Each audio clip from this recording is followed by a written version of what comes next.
Bismillahirrahmanirrahim.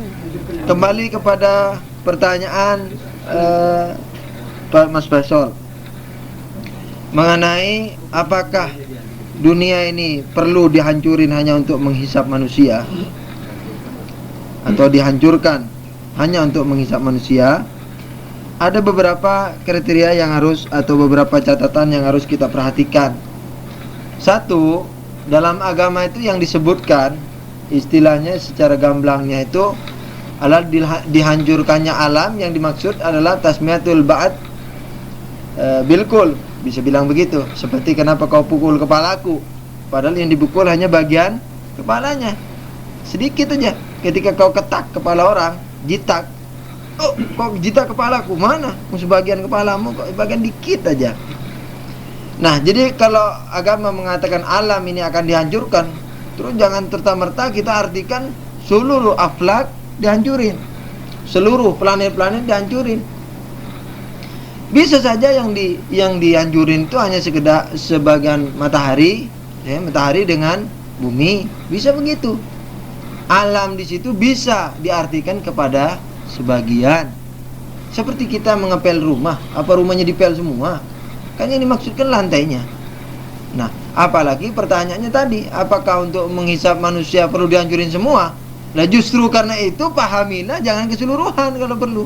Pahamilah yang menyangkut manusia, planet-planet yang berkenaan dengan manusia, semacam matahari misalnya, atau bulan, atau jelasnya bumi, atau bumi saja. Satu, ada catatan lain yang perlu diperhatikan, bahwa dalam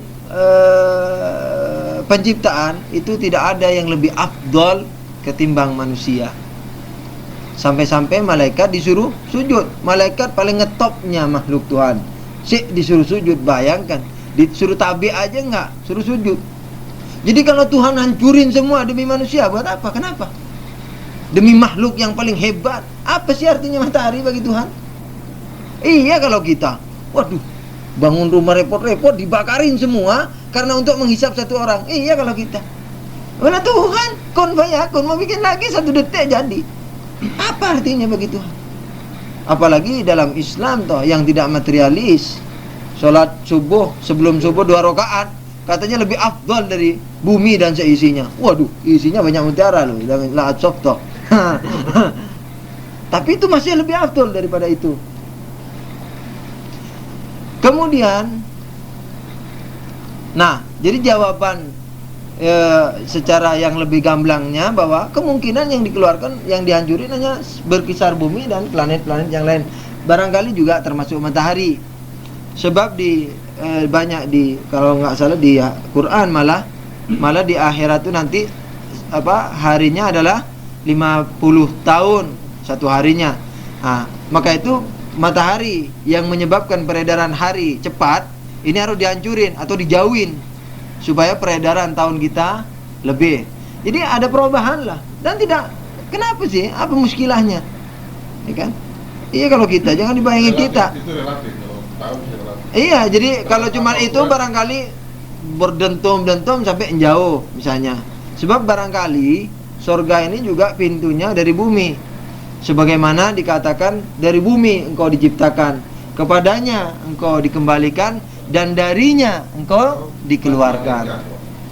Jadi barangkali berkisar di bumi ini nanti terbang pakai apa namanya, kalau mau ke surga Shiratal Mustaqim, deketin tuh sana. Barangkali itu ada betulan Shiratal Mustaqim dalam artian titian yang sangat yang sangat tipis, halus. Dan dalam hadis-hadis banyak sekali itu. Malah kalau kita tawasul misalnya, ya Imam Ridha, tunggulah kami di titian Shiratal Mustaqim. Jadi syafaati kami supaya lolos meniti jembatan halus itu. Ya, karena memang sarjana kita sudah banyak. Saya katakan, sarjana kita ini banyak yang dari barat sono, yang lantar do angkal Yahudi walan Nasoro, yang tatabi millatahum, yang mereka membangun universitas megah-megah. Yang akhirnya semua dilecehin Shiratal Mustaqim. Bukan itu maksudnya. Lah apa sih susahnya kalau di akhirat antara alam penghisapan dengan surga terus dikasih titian sama Tuhan? Apa sih susahnya? Dan yang gagal Yang banyak dosa kan tenggelam, akan jatuh. Apa susahnya kok itu dibilang khurafat? Apa yang merupakan tidak logisnya? Kemudian tentang yaumil akhir. Nah, ini satu-satu kita bahas. Mungkin ada tanggapan juga. Barangkali saya terusin aja dulu sampai itu. Kalau antum ingin tambah, barangkali punya ide. Kelihatannya antum punya ide. Nggak apa-apa, nanti aja ya. Yang berikutnya mengenai yaumil akhir. Yaumil akhir saya belum tahu secara pasti apa itu maknanya. Barangkali yang disebut yaumil akhir yakni pada suatu hari di mana hari itu sudah tidak berubah-ubah lagi. Itu makna daripada, karena istilahnya seperti ginilah. Seperti Anda ketemu teman yang dulu teman akrab 10 tahun yang lalu. Ketemu, wah inti kok tidak berubah. Padahal kan berubah tuh. Tapi karena perubahannya dikit, yang semestinya berubahnya alisnya dayanya mengkerut dan berkerut, ini enggak. Padahal dia berubah. Barangkali seperti itu. Jadi yaumil akhir yang satu harinya aja kayak 50 tahun, itu diibarat suatu hari yang tidak pernah berubah. Maka itu hari akhir istilahnya. Kalau sekarang ini kan bukan hari akhir, besok sih ada hari lagi, besok ada hari lagi, hari Senin, Selasa, Rabu, Kamis, Jumat. Sono enggak, karena saking lamanya ini disebut hari akhir sudah. Enggak ada hari lagi berikutnya. Tapi ini bukan merupakan jawaban yang konik. Tetapi makrifat kepada hari akhir, kalau kita mau artikan semacam hari kiamat, tidak ada susahnya. Kita teruskan kepada soal yang ketiga. Yang ketiga yang mengatakan bahwa mustahil manusia itu nanti dibangunkan dengan jasadnya. Dengan dalil-dalil yang diungkapkan tadi sebagai berikut. Salah satunya, jasmani merupakan penghalang daripada kesempurnaan rohani, ya kan? Ini sudah jawab. Bagaimana? Itu nanti dalil yang berikutnya. Rohani, jasmani menjadi penghalang terhadap rohani. Justru Faisal tadi berdalil, justru itu yang saya katakan tadi kan, katanya dalam suatu dalil mengenai kenikmatan surgawi dan duniawi. Perlu diperhatikan di sini bahwa ketika saya tadi menjelaskan bahwa yang dimaksud dengan badan sebagai penghalang suatu rohani itu bukan dalam arti bertentangan. Justru saya membuktikan sebaliknya. Gitu loh. Jangan dibayangkan rohani ini menjadi, badan ini menjadi penghalang bagi rohani. Justru kalau kita mau lebih dakik melihat, mau lebih dalam melihat, apalagi dengan dalil tadi yang katanya badan tidak berpengaruh. Istilahnya yang badan artinya sebagai ibarat robot. Apalagi seperti itu. Ketika orang gandrung sama kenikmatan dunia, apa jasmaninya? Tidak toh? Nah, ketika dia gandrung dengan kenikmatan dunia, justru rohaninya. Tapi apa terhalang rohaninya dengan jasmani itu? Tidak toh? Dapat menikmati, maaf, misalnya istri yang baik, kemudian makanan yang lezat, tidak jadi penghalang. Justru tanpa lidah mungkin nggak orang menikmati nikmatnya, misalnya buah-buahan. Bisa nggak menikmati perempuan yang cakep, yang cantik, yang soleha, yang halal, yang thayyibah tanpa mempunyai alat-alat vital tertentu? Nggak bisa. Rohani tanpa badan justru terhalang untuk menikmati. Gitu loh. Tinggal apa yang mau dinikmati, itu masalahnya. Kalau yang dinikmati semacam impian, maka badan ini jadi penghalang. Maka itu perlu orang pakai heroin supaya terbang itu rohaninya, karena dia mau menikmati surga yang impian. Why? Ya fly katanya. Cabut. Ala kulli hal, ya kan? Terbang dia. Sebab yang mau dinikmati adalah apa? Alam semesta. Ya, alam semesta yang gaib yang dia bikin. Tapi kalau yang mau dinikmati adalah jasmani, artinya material, justru dengan material bisa ternikmati. Api itu material apa bukan? Bisakah dinikmati api itu dengan oleh misalnya oleh apa namanya semacam roh kita? Nah, ada akal kita, rohani kita. Ketika Anda membayangkan panas, kan rohani Anda yang bayangkan. Otak ini apa? Kan wasilah aja. Waduh, kalau bayangkan panas, jangan bayangkan panas. Badan saya jadi panas semuanya, roh saya jadi panas. Apa begitu? Ya kan? Kalau membayangkan berat, kita nggak bisa jalan. Saya membayangkan berat bumi, penyet kita. Karena beratnya pindah ke roh kita, hanya genjet badan kita. Badan kita lemah, penghalang, penghalang lagi. Loh, berat, nggak kuat badannya, penyet, ya kan? Nah, justru kalau yang mau dinikmati adalah maddi atau material, justru dengan material, tidak dengan material malah nggak bisa.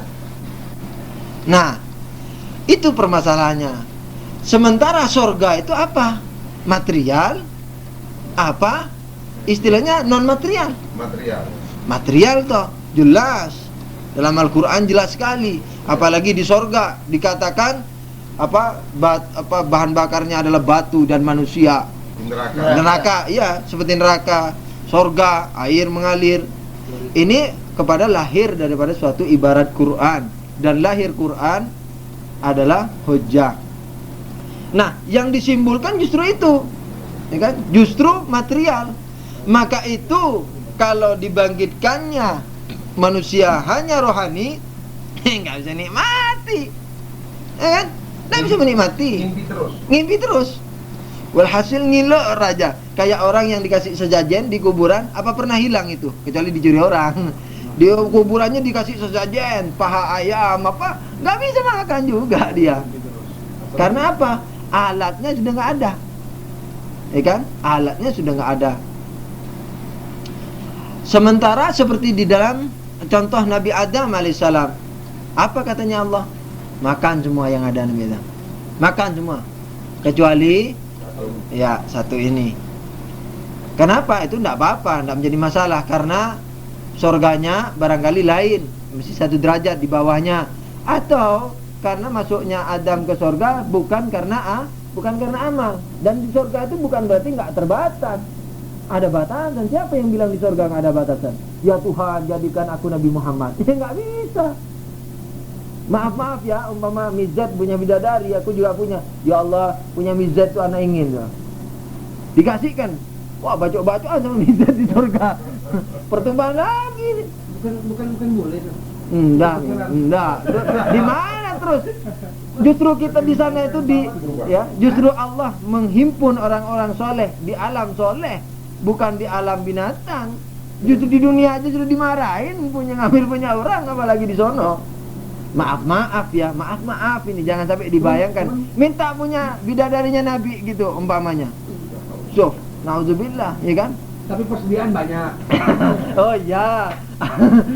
Sesuai dengan Cuma aja untuk meja.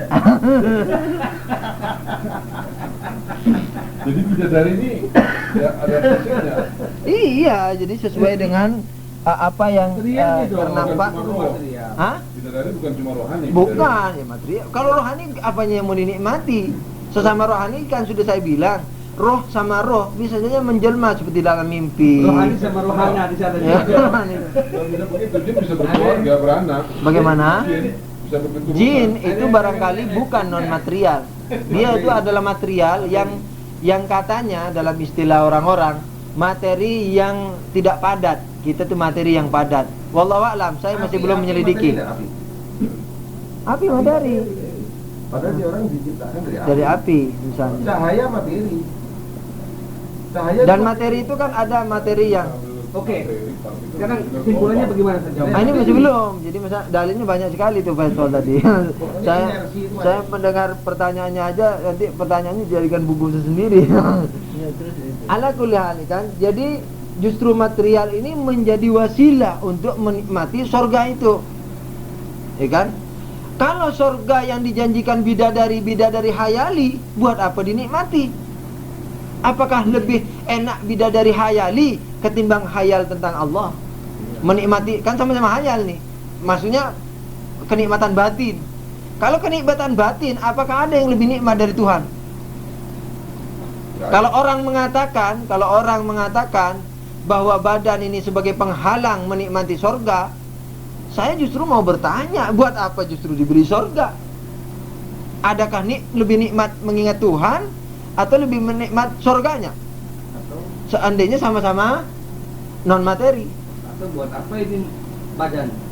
Makanya, jadi seandainya itu yang dibangkitkan hanya rohaninya, buat apa dimasukin sorga? Kalau sorganya sorga rohani, kenapa kok enggak Tuhan sekalian yang dibuat tajalliyat? Jadi istilahnya apa namanya ya kan, bersimpuh di istana Tuhan lebih dekat lagi. Tapi bukan dekat tempat ya, ketinggian lebih tinggi lagi. Kayak Nabi malaikat Jibril yang kebakar itu, ya Rasulullah, kalau aku naik lagi, bukan naik atas tempat ini ya, kesempurnaannya itu kalau mau naik lagi ke daerah itu aku terbakar ya Muhammad. Lebih baik di situ aja, jangan di surga. Buat apa dijanjiin bidadari sama Tuhan? Kalau bidadarinya bidadari non materi, kan lebih indah daripada zikir kepada Allah. Lebih indah zikir kepada Allah, mengenang Allah sampai kayak malaikat yang ruku nggak bangun-bangun, yang sujud nggak bangun-bangun. Seandainya sama-sama non materi. Jadi sorga itu materi juga, dan materi ini justru tidak bisa dinikmati tanpa alat materi juga. Kemudian yang lain, misalnya badan yang mana yang mau dibangunkan? Kenapa susah? Mau yang tua, saya bilang yang tua. Kenapa sih? Ahmad yang tua dengan Ahmad yang muda, apa bukan Ahmad? Apakah perbuatan Ahmad yang tua apakah perbuatan Ahmad yang muda yang dilakukan tahun lalu tidak bisa kita kecamkan kepada Ahmad yang tua ini? Ini kan bukan orang lain, ya kan? Paham tak? Ahmad atau Joko umur 30 zina, na'udzubillah. Umur 40 nggak bisa kita kecam dia, nggak bisa kita hukum. Joko yang dulu. Oh, karena aku sudah Joko sekarang, so yang zina Joko yang 10 tahun lalu, apa begitu? Tidak, toh. Dia tetap Joko, dia tetap penzina itu.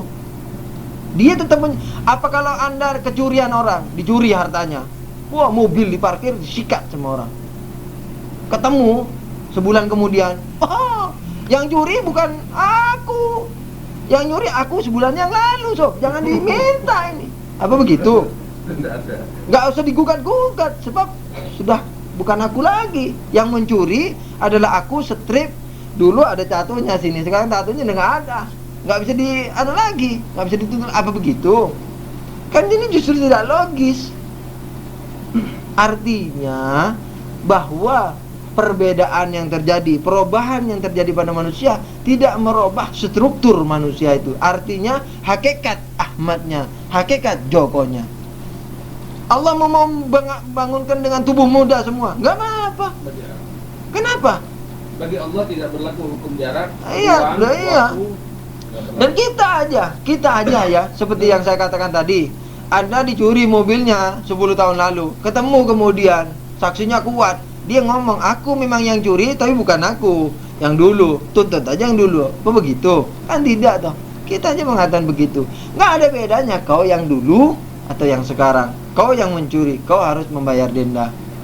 Kau, anta karajulin sariku sayarati. Engkau sebagai seseorang yang telah mencuri mobilku misalnya. Nah, itu tidak menjadi masalah. Mau dibawa seperti Nabi mengatakan, pernah ini softohnya Nabi ya kan, softoh kepada di depan seorang ajuzah, mengatakan, ya Rasulullah, katanya kurang lebih begitu, doakan kami masuk surga. Wah, di surga itu sayangnya nggak ada orang tua. Tapi ini ajuzah ini nangis karena inginnya dikumpul sama Nabi, cintanya begitu hebat kepada Nabi, ya kan? Ingin kumpul, ingin juga menikmati bidadara, umpamanya istana. Nah, kemudian Nabi mengatakan, hendak engkau nanti akan dibangunkan dengan tubuh mudamu. Jadi tubuh mudamu, tubuh tuamu tetap mu apa bukan? Mu. Ada masalah. Bukan mu. Gal botol sana bukan. Ini mudamu dengan tuamu, ya tetapmu. Tetap dia sebagai seorang yang pantas menerima pahala kalau memang mengerjakan suatu kebaikan baik di masa tua atau muda, atau pantas mendapat hukuman ketika dia berbuat kesalahan di masa tua atau masa muda. Dalil berikutnya berkata, Musbasol mengatakan bahwa badan ini adalah ibarat robot. Badan ibarat robot. Maka dari itu, karena dia robot, tidak selayaknya diazab oleh Allah Subhanahu wa ta'ala. Sudah saya katakan tadi, manusia itu tidak bisa dipisah begitu saja dengan rohaninya. Rohani jasmani inilah yang dikatakan manusia. Apakah manusia itu rohani? Tidak toh. Ketika engkau menghidupi orang-orang mati itu, atau Rasulullah, ya Rasulullah, engkau manusia dalam arti sekarang, engkau manusia umpamanya, ya enggak toh. Orang kafir yang mati, orang siapa saja yang mati, tidak disebut manusia lagi. Begitu juga tubuhnya. Apa manusia ini material? Apa jasmani? Tidak toh. Dia mayat. Mayat manusia, bangkai manusia. Itu roh manusia. Kalau dikumpulin jadi apa? Jadi manusia. Jadi jangan sampai kita tuh sepertinya begini. Atau lebih ekstrim lagi aja, ya, sedikit materialis. Semua katanya perintah itu diproses di otak. Otaknya aja nanti diazab. Tangannya nggak pakai, sebab ini semua saraf-sarafnya diperintah oleh otak. Otaknya aja dibangunin besok, umpamanya, ya kan? Tidak juga demikian. Sebab manusia ini adalah satu, yang di dalamnya itu kesatuan. Maka itu saya katakan satunya Tuhan, satu hakiki, tidak ada kesatuan. Tapi satunya manusia atau satunya siapa saja yang namanya makhluk tetap berupa kesatuan. Tapi itu nggak bisa dipisah-pisah. Oh, karena kesatuan nanti mau dipisah. Tangan dipisah. Jadi manusia nggak tangan ini kalau dipisah? Enggak toh. Tangan manusia. Terus yang manusia yang mana? Ya seutuhnya ini. Ya rohani dan jasmani.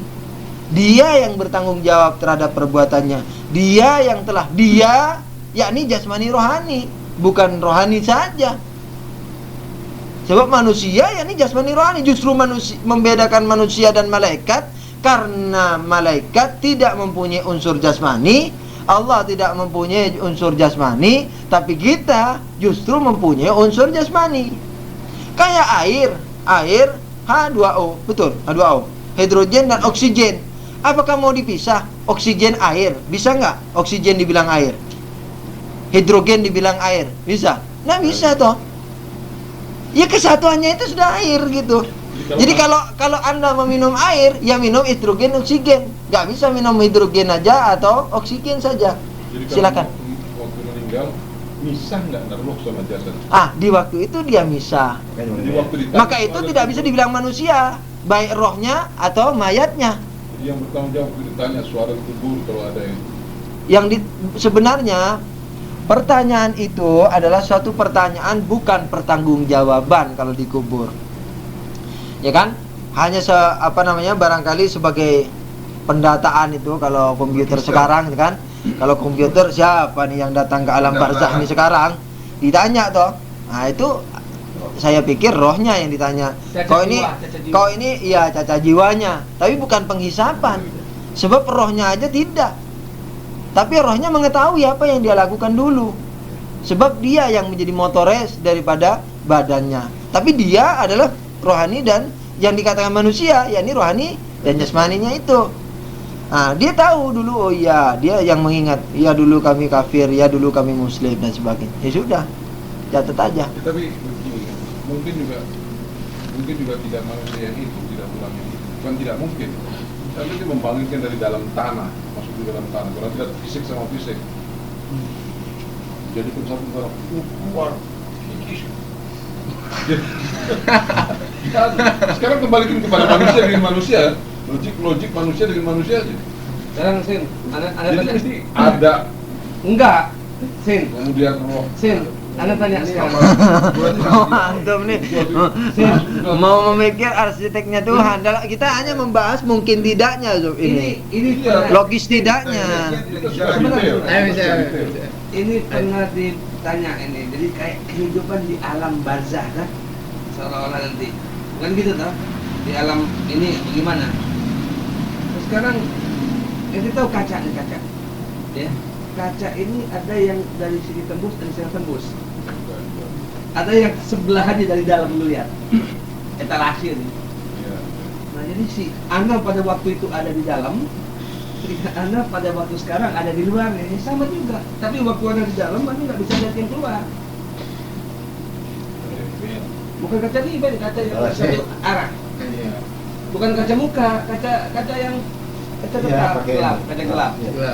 Jadi ya dia juga. Kalau itu tanya jasad yang itu juga kah yang dibangkitkan? Dia juga. Itu juga pertanyaan yang bagus. Iya, jadi jawabannya seperti tadi itu sudah. Ya jasad manusia itu. Itu sebetulnya masalahnya itu sudah titik tolaknya bahwa surga itu jasmani rohani. Masalahnya di situ. Nah, Tapi tidak kalau semua orang itu. lain melihat bahwa itu semua adalah metaforis, simbolis. Jadi kalau misalnya di Al-Quran bilang bahwa surga itu ada sungainya, ada ininya, minum homer atau apa, kan ada. Ilustrasi. Itu ilustrasi, bukan terus ini minum arak bener. Bukan itu, bukan begitu. Ada yang berpendapat begitu, sehingga itu semua metaforis. Kalau dia situ dia metaforis, maka bisa juga kebangkitannya itu juga. Ya Ami, Ya, biasanya sebentar dulu ya. Ini penting nih. Orang-orang Ini- yang punya pengetahuan itu juga tidak salah kan? Ini penting Nggak nih, Mi. salah. Begini. Nah, ini Bentar, salah. Salah, Mi. Salah, begini salahnya. Jadi seakan-akan mutlak harus Dia Dan buktikan. begini Sob, coba ini perhatikan, ini penting ya. Dia buktikan dong. Dalam memahami agama itu jangan sampai keliru kita. Kalau gitu Allah tuh bilang nggak ada aja. Itu simbolik di Quran. Proses alam, atom pertama Tuhan. Tidak bisa begitu toh. Nilai terus kemana? Apa diturunkan agama itu untuk apa? Untuk dipahami atau relatif kepada kita aja? Jadi dalam memahami agama, pertama itu harus melihat kata-katanya secara jelas.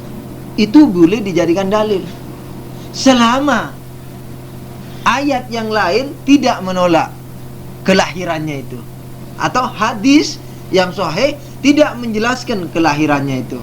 Seperti tangan, apalagi tangan dalam bahasa Arab yang namanya yad itu kekuatan, bermakna itu juga.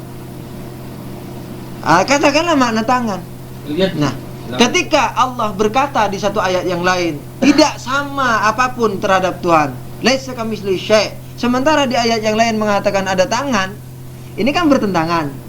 Lahir daripada agama, lahir daripada ayat harus ditakwil. Paham nggak? Allah mengatakan Allah yadullah fawqa aydihim, tangan mereka, tangan Allah di atas tangan mereka. Sementara di ayat yang lain jelas dikatakan laisa kamitslihi syai'. Kekuasaan Allah Nah. di atas kekuasaan dia. Nah, harus ditakwil begitu. Tidak boleh mengambil lahir daripada kata-kata. Kalau ada kata-kata lain Tuhan atau hadis yang sahih menentang kelahiran daripada pemahaman lahir daripada satu ayat. Tapi kalau nggak ada, di sorga terdapat madu, terdapat bidadari, dan tidak ada yang membantah ayat yang lain, maka kita harus memahami secara lahir. sebentar. Ada apakah itu di Quran? Apakah mungkin di Quran? Quran atau ayat yang mengatakan bahwa di surga itu ente akan mendengar, bukan akan mendengar sesuatu yang tidak pernah kamu dengar, akan melihat sesuatu yang tidak pernah. Loh, itu kan benar. Sekarang saya Tidak pernah. Oke, sekarang saya tanya. Nah, itu semua tidak bisa diartikan sebagai Loh. sungai. Terus ini yang Nah, semua- justru ini yang saya jelas sekali. Sekarang bidadari pernah lihat nggak bidadari? Sungai Madu pernah lihat nggak? Loh, tapi kalau mau Nggak lihat ada. bisa, kalau mau Loh, lihat. oke, loh kalau mau lihat sekarang kalau mau lihat bisa Tuhan, aja bikin Tuhan, sungai. Tuhan kan, loh, nah, enggak toh. Maksudnya masih ada lagi yang Dan tidak bau, tidak bau. Bentar dulu, tidak bau, tidak bau. Pernah lihat? Pernah. Susunya iya, tapi susu made in sono enggak sama dengan made in sini. Gitu toh. Susu madi di kasok. Oke. Saya ke pertanyaan Anda tadi ya. Kembali ke pertanyaan Anda Waduh. setelah Saya ini mau sholat sebenarnya, takut habis Itu waktu. tadi ayat apa hadis? Oh iya. Hadis. Ayat. Oh iya. Nah, kalau itu ayat itu sudah memberi peluang untuk Tidak loh, justru itu. Jadi menurut ente hanya satu, harus dia fisik dan ini. Iya. Kalau tidak itu salah. Iya. Saya mau nanya dikit. Sini. Saya nanya nih ya. Kita di dunia ini Allah menciptakan ya. Ada yang tangan yang tidak ada yang kakinya nggak ada. Nah, bagaimana dengan yang akhirat? Itu namanya manusia Itu- tidak lengkap. Itu mudah. Sudah saya katakan, apakah tangan ini adalah manusia?